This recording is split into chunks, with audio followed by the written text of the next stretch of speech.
Gaïa s'inscrit vraiment dans la transition énergétique parce qu'elle contribue à remplir l'objectif de développement d'un modèle de production d'énergie à faible tenue en carbone. Sur Gaïa, on parle de biométhane de seconde génération.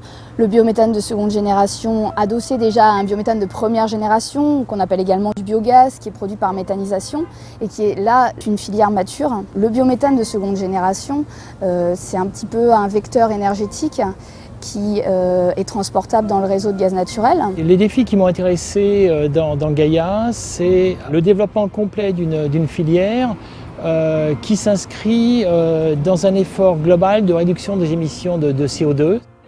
Les énergies fossiles ont eu des conséquences terrestres, on le voit avec le réchauffement climatique.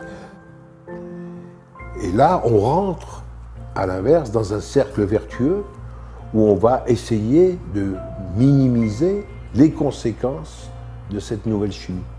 Gaïa est la première pierre de la construction de la nouvelle chimie.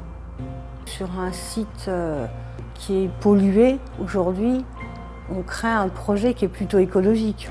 La biomasse qui est utilisée pour créer le biométhane de seconde génération est effectivement de la biomasse renouvelable.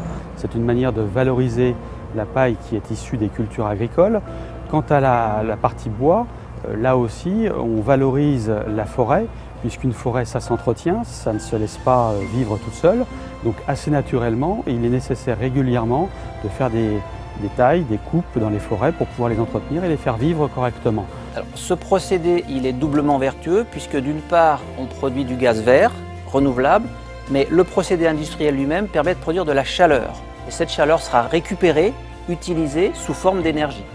Et donc, de par ces deux aspects, c'est un projet qui répond parfaitement aux objectifs de la transition énergétique en France et qui, bien sûr, de par son applicabilité industrielle plus tard, permettra de le déployer dans d'autres pays en Europe et au travers du monde.